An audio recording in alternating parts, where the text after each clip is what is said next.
ዛሬ እንድንነጋገር የፈለኩት ባጭሩ ባቢሎን ሰካራም ናት። የሰከረችው በውስኪ በጠጅ የሰከረችው በቢራ በዚህ አይደለም። ባቢሎን ይህች ዓለም የርኩሰትና የጋለሞቶች እናት ባቢሎን የረከሰችው ነቢያትን በመግደል ሐዋርያትን በመግደል ቅዱሳንን በመግደል የኢየሱስ ምስክሮችን በመግደል በዚህ የሰከረች ናት። ይህን የሚነግረን ዮሐንስ ባለ ራእዩ ነው። ወልደ ነጎድጓድ የተባለው ነው። በረከቱ በእኔና በእናንተ ላይ ይደር። የነቢያት የሐዋርያት የሊቃውንትን ጉባኤ ባረከ እግዚአብሔር እኔና እናንተን የሚባርክልን። በሐዋርያቱ መካከል የነበረች ድንግል ማርያም በእኔና በእናንተ መካከል ትኑርልን። አሜን ላላችሁ ይደረግ። አሜን ያላላችሁትን አንደበታችሁን የተቆጣጠረውን ሳጥናኤል ከአንደበታችሁ ላይ አላቆ አሜን እንድትሉ ያድርጋችሁ። የባቢሎን ጉዳይ ነው። በባቢሎን ላይ የሚነክሰው አውሬው ነው። አውሬው መቀመጫዋ ነው። ምን አለ ዮሐንስ በራእዩ ላይ? መንፈስ ወደ ምድረ በዳ ወሰደኝ አለ። ምድረ በዳ። በስመ አብ ወወልድ ወመንፈስ ቅዱስ አሃዱ አምላክ አሜን። ክቡር መላከ ፀሐይ ቀሲስ በቀለ ተሰማ የዚህ ታላቅ ደብር አስተዳዳሪ፣ ክቡራን አዕይንተ እግዚአብሔር አበው መነኮሳት ወካህናት፣ አሃው ዲያቆናት፣ የቤተ ክርስቲያን ጌጦቿ ምእመናን፣ አባቶቼ፣ እናቶቼ፣ ወንድሞቼና እህቶቼ፣ እግዚአብሔር አምላክ የሚወዳችሁ ሕፃናት ጭምር ሰላም እግዚአብሔር ከሁላችን ጋር ይሁን። እንደምን አላችሁ? እንደምን ሰነበታችሁ? እንደምን ዋላችሁ? ሰማይን ያለ ምሰሶ ከነግሱ የዘረጋ ምድርንም በውሃ ላይ ያለ ካስማ ከነልብሱ ያጸና ደመናን ያለ ድምፅ የሚመራው አየርን ሳይታይ የሚያስጉዘው የሚታየውንም የማይታየውንም ሁሉ የፈጠረ ኃያሉ አምላካችን የሰራዊት ጌታ እግዚአብሔር ከዘላለም እስከ ዘላለም ለስም አጠራሩ ክብረ ምስጋና ይግባው። ረድኤተ እግዚአብሔርን አጋዥ በማድረግ ዛሬ በዚች ቅድስት ስፍራ የምንማርበት የትምህርታችን ርዕስ ሴቲቱ በቅዱሳንና በኢየሱስ ምስክሮች ደም ሰክራ አየኋት የሚል ነው። ሰው ለሰው አስታዋሽ ነው። ሰው ለሰው አሳሳቢ ነው። በልቡና የሚያሳድር በአእምሮ የሚቀርጽ የቃሉ ባለቤት ሕያው እግዚአብሔር ነውና የምትሰሙትን ሁሉ በልቡናችሁ ጽላት ይጻፍላችሁ። ለእኔም ለምናገረው ማስተዋሉና ምስጢሩን እንዲገልጽልኝ የቃሉን ደጅ እንዲከፍትልኝ ሁሌ በጸሎታችሁ አስቡኝ። ይህ ቃል የሚሰማችሁ ሁሉ ሐሳብ ሕሊናችሁ በሰማያት ይኑር። ያላችሁበትን ስፍራም እወቁ። የጽድቅን ቃል ደስ በሚያሰኙ ጆሮዎች አድምጡ። ሴቲቱ በቅዱሳንና በኢየሱስ ምስክሮች በሰማዕታት ደም ሰክራ አየኋት። በቤተ ክርስቲያናችን ስካር ክልክል ነው። ብዙ ሰዎች የሚሰክሩት በመጠጥ ነው። እቺ ሴት ግን የሰከረችው በሰማዕታት ደም ነው። ሴቲቱ ብሎ የሚጠራት ጋለሞታይቱ ባቢሎን ናት። ባቢሎን ማለት ዝርው ብትን ማለት ነው።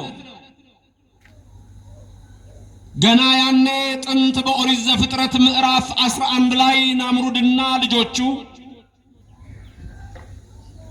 እግዚአብሔርን እንውጋው ብለው ተነስተው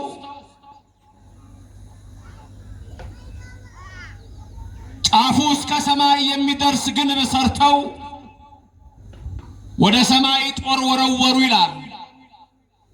በዘመኑ ሳቤ በሞደርን ቶት ይህ አስተሳሰብ ስታር ዋርስ ፕላን ይባላል። የስታር ዋርስ ፕላን የጦርነቶች እቅድ በሌላ ዓለም ላይ የመኖር ህይወት ሲሆን በተለይ አሜሪካና ራሽያ ከፍተኛ የሆነ ሩጫ አላቸው። በቅርቡ ደግሞ ቻይናዎችም በዛ ውስጥ እየተቀላቀሉ ነው። ሌላ ዓለም ላይ የመኖር እሳቤ ለምን እቺ ምድር አንድ ውሃ ተጥለቅልቆ ሊያጠፋት ይችላል፣ ሁለት ሌላም ኃይል ሊያጠፋት ስለሚችል ስለዚህ ዓለማችንን ወደ ሌላ ማሻገር አለብን የሚል እሳቤ ነው። ይሄም የሴቲቱ እሳቤ ነው። ሴቲቱ የተባለች ባቢሎን ብትሆንም ባቢሎን የዚህ ዓለም ምሳሌ ናት። የካናዳ መንግስትና የእንግሊዝ መንግስት ይፋ ያደረገው አንድ ነገር አለ። ይሄም ከሌላ ዓለም ፍጡራን ጋራ ግንኙነት መጀመራቸውን ነው። ግንኙነቱም ስለ ጦርና ስለ ሌሎችም ንግግሮች ይሆናል። በአሜሪካው የቀድሞ ፕሬዝዳንት ጂሚ ካርተር በተባለው ዘመን ሁለት መንኮራኩሮች ወደ ህዋ መጥቀዋል። የነዚህ መንኮራኩሮች ስም ቮያጀር 1 እና ቮያጀር 2 ይባላል። በእነዚህ ቮያጀር በተባሉት መንኮራኩሮች ውስጥ በትንሹ ወደ 53 የሚሆኑ ቋንቋዎች በዛ መንኮራኩር ላይ ተጭነዋል። የሰው ምስል፣ የአራዊት ምስል፣ የሰው ድምጽ፣ የአራዊት ድምጽ በዛ ላይ ተቀርጾ አንድ በተለይ እንዲህ የሚል መልእክት አለው። ሄሎ from the children of the earth ይላል። በሌላ ዓለም ለምትኖሩ ሰላምታችን ይድረሳችሁ፣ እኛ የምድር ልጆች ነን ይላል። ዘመኑን ለማወቅ ይሄን ነገርኳችሁ እንጂ ተመልከቱ፣ ምድረ በዳ እጽ ልምላሜ በሌለበት ምድረ በዳ። ይሄንን ነው ልበ አምላክ ዳዊት በመዝሙር 62 ላይ እገይስ አቤከ የሚለው። ወደ አንተ ገሰግሳለሁ እጽ ልምላሜ በሌለበት በባቢሎን ነኝ አለ። አምላኬ አምላኬ እገይስ አቤከ፣ እኔ የምገሰግሰው ወደ አንተ ነው። ያለሁት በባቢሎን እጽ ልምላሜ የሌለበት ምድረ በዳ ነው። አልቦ እጽ ወማይ፣ እጽ መስቀል የለም፣ ማይ ገቦ የለም በባቢሎን። ስለዚህ ወደ ኢየሩሳሌም እገሰግሳለሁ፣ ወደ ቅዱሳን መካ። እዚህ ዮሐንስ የሚነግረን ግን መንፈስ ቅዱስ የወሰደኝ ወደ ምድረ በዳ ነው። በምድረ በዳው እነሆ አንዲት ሴት ተመለከቱ። ሴቲቱ የተቀመጠችው 7 ራሶች 10 ቀንዶች ባሉት በአውሬው ላይ ነው። ሐምራዊ ቀሚስ ለብሳለች፣ በእጇ የወርቅ ጽዋ ይዛለች። በጽዋ ውስጥ ያለውን ማንም አያውቅም። የተደባለቀ ወይን ጠጅ ነው። ያም ወይን ጠጅ ምንፍቅና ነው። የተቀመጠችው በአውሬው ላይ ነው። ማንም የማያውቀው ህቡ ስም በግንባሯ ላይ ተጽፏል። መንፈስ ቅዱስ ለኔ ገለጠልኝ አለ ዮሐንስ። ለኔና ለእናንተ የሚገለጽልን አሜን አላችሁ? ይግለጽላችሁ። መንፈስ ገለጸልኝ በግንባሯ ላይ ያለውን ጽሑፍ። ራእይ 17 ነው ይሄ ቃል ከቁጥር 1 ጀምሮ። መንፈስ በግንባሯ ላይ ያለውን ጽሑፍ ገለጠልኝ። እኔም አየሁ። ጽሑፉም እንዲህ ይላል፣ የጋለሞቶች እናት፣ የርኩሰት እናት ባቢሎን ይላል። የጋለሞቶች እናት የርኩሰት እናት ባቢሎን ይላል። ዛሬ ምድራችን የምትረክሰው በሰዶም ኃጢአት በባቢሎን፣ በገሞራ ኃጢአት በባቢሎን፣ በሱባማ በሲባሎ ኃጢአት በባቢሎን፣ በጊብያ ድፍረት በባቢሎን፣ በአካ ቆሮንቶስ አባት ከልጁ ርኩሰት የሚፈጽሙባቸው እነዛ የርኩሰት ከተሞች ሁሉ የባቢሎን ልጆች ናቸው። እግዚአብሔር ከዚህ ሰውረን። ወለሳ አስገረቶሙ ጸጋ እግዚአብሔር ወጹ ማዓለም በሰዓቶሙ የእግዚአብሔር ጸጋ የጠራቻቸው በሰዓታቸው ከዚህ ዓለም ፈጥነው ወጡ። በከመ ወፃ ሎጥም ሰዶም ሎጥ ከሰዶም እንደወጣ ወከመ ገብረ ኤልሳነቢ ኤልያስ መጎናጸፊያ ቢነካው ሁሉን ነገር ትቶ ተከትሎ እንደሄደ ዛሬም የእግዚአብሔር ጸጋ የምትጠራቸው ከባቢሎን እየወጡ ይሄዳሉ፣ ወደ ኢየሩሳሌም ይሄዳሉ። በኢየሩሳሌም ጽልምላሜ አለ። ኢየሱስ ክርስቶስ ዓለምን ያዳነባት ማዕከለ ምድር ኢየሩሳሌም ናት። እግዚአብሔር እሰ ንጉሡ ውእቱም ቅድመ ዓለም። እግዚአብሔር እንጂ እግዚአብሔር ከዓለም በፊት ንጉሥ ነው። እግዚአብሔር እንጂ እግዚአብሔር የዓለም ፈጣሪ ነው። ወገብረ መድኃኒተ በማእከለ ምድር በማዕከላዊ ምድር በኢየሩሳሌም ሁላችንን ያዳነ ደሙን አፍሶ እሱ የኔና የናንተ አምላክ ነው። ስሙ ከዘላለም እስከ ዘላለም ለስም አጠራሩ ክብርና ምስጋና ይድረሰው። ባቢሎንን መንፈስ ቅዱስ ገለጠልኝ። በግንባሯ ላይ የተጻፈው የጋለሞቶችና የርኩሰት እናት ባቢሎን ይላል። እቺ ባቢሎን ሴት ያላት እሷን ነው። አየኋት፣ ሰክራለች። የሰከረችው በነቢያት በሐዋርያት በጻድቃን ደም ነው። ራዕይ 17 ይሄን ይነግራችሁና ራዕይ 18ን ስትጀምሩ ምን ይላል? አንድ ታላቅ መልአክ መጣ ይላል። ታላቅ መልአክ ለበረከት ይቀርባችሁ። አንድ ታላቅ መልአክ መጣ፣ በእጁ የወፍጮ ድንጋይ ይዟል። ያንን የወፍጮ ድንጋይ ወደ ባህር ወረወረው። እንዲህም አለ፣ የጋለሞቶችና የርኩሰት እናት ባቢሎን ሁለተኛ ላትነሳ የፍርድ ሰዓቷ ቀረበ። ና ዮሐንስ ፍርዷን አሳያለሁ አለውና መልአኩን አሳየው። መልአኩ ያንን ወረወረው። እንዲህም አለ፣ ታላቂቱ ባቢሎን ወደቀች፣ ወደቀች፣ ወደቀች። የርኩሰት የግልሙትና የምንፍቅና የኃጢአት የጥንቁልና መንፈስ ለዘላለም ወደቀ ይላል። ለዘላለም የወደቀ ይሁን። ክብርና ምስጋና ለእግዚአብሔር ይድረሰው። በመጨረሻ ይላል ራዕይ 18ን ስትመለከቱ መጨረሻ ላይ ባቢሎን ስትወድቅና ስትፈረካከስ በውስጧ ደም ተገኘባት ይላል። ተመረመረች። ስትመረመር ደም ተገኘባት።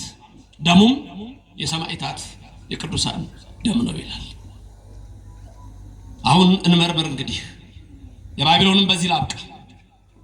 ኃያሉ አምላክ የናዝሬቱ ኢየሱስ ክርስቶስ የኔና የናንተ ፈጣሪ ስለነገረን በማቴዎስ ወንጌል ምዕራፍ 23 ላይ ስለተጻፈው እንመጣለን። አሁን ባቢሎን ተመረመረች፣ ደም ተገኘባት። የማደም የቅዱሳን የማደም የሐዋርያት የማደም የነቢያት የማደም የሰማዕታት የማደም የጻድቃን ደም ተገኘባት። ኦርቶዶክሳውያን ይሄ ደም ይገኝባችኋል። ድንገት ዛሬ መጣችሁ ካቶሊኮች ካላችሁ ይሄ ደም ይገኝባችሁ። ድንገት ዛሬ መጣችሁ በዚህ ውስጥ ያላችሁ የፕሮቴስታንት እምነት ተከታዮች ካላችሁ የቅዱሳን ደም በእናንተ ዘንድ አለ። ይመረመራል። የማይመረመር የለም። የሰው ልጅ ሁሉ ይመረመራል። እምነት የተባለ በዚህ ምድር ላይ ያለ ይመረመራል። ከኢየሩሳሌም ነው ወይስ ከባቢሎን? ከየት ነው? አንድ የበቃ አባት ነበርና እረዳለሁ፣ እንግዶች ወደሱ ይመጣሉ። የመነኮሳት ታሪክ ልነግራችሁ ነው። የአባት የበቃ ነው። ሰዎች ወደሱ ሲመጡ ረድ አለው። ረድ ማለት እሱን የሚረዳው ተማሪ መሆን ይችላል፣ ግን የሚረዳው መነኩሴ ይሆን። ሰዎች ሲመጡ ይገባና ሰዎች መጥተዋል ይለዋል። ከየት ነው የመጡት ይለዋል። ኢየሩሳሌም ነው የመጡት ይለዋል። ልክ ወይም እንደዚሁ ከባቢሎን ነው ይለዋል። ስለዚህ ይሄ ማለት ምን ማለት ነው? ደጋግ ሰዎች ከሆኑ ከየት ነው የመጡት? ከኢየሩሳሌም ነው። ዓለማዊ ርኩሰት ያላቸው ከሆኑ ደግሞ እነሱ ደግሞ ከባቢሎን ናቸው። እንዲህ እያለ ነበር የሚለያቸው። ያውቃቸዋል።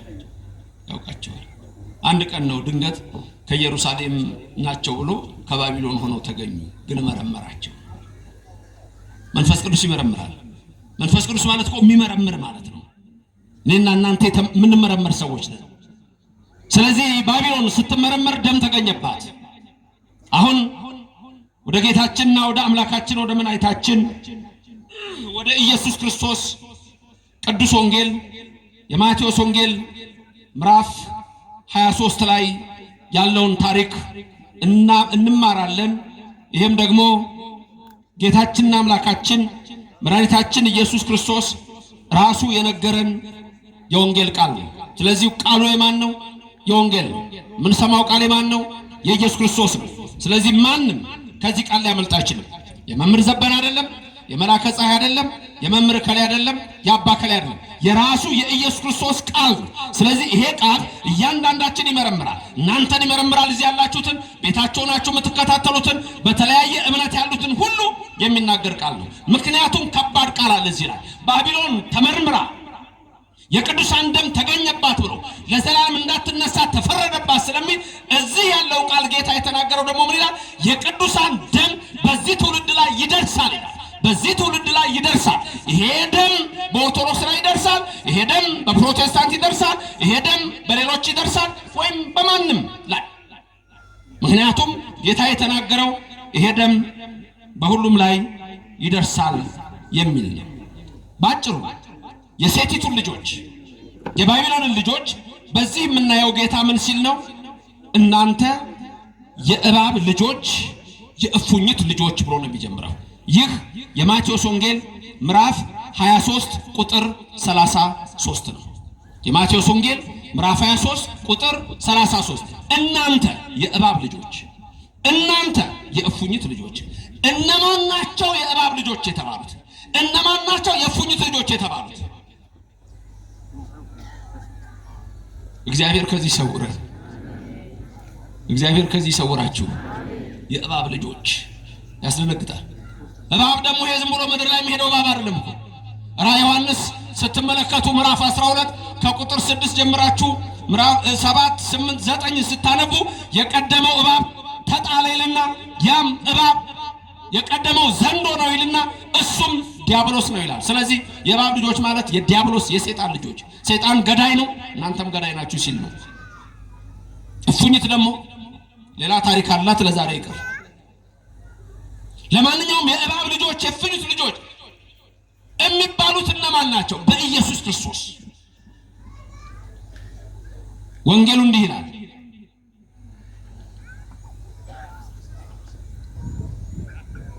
ስለዚህ እነሆ ነቢያትንና ጥበበኞችን ጻፎችንም ወደ እናንተ እልካለሁ ወደዚች ዓለም፣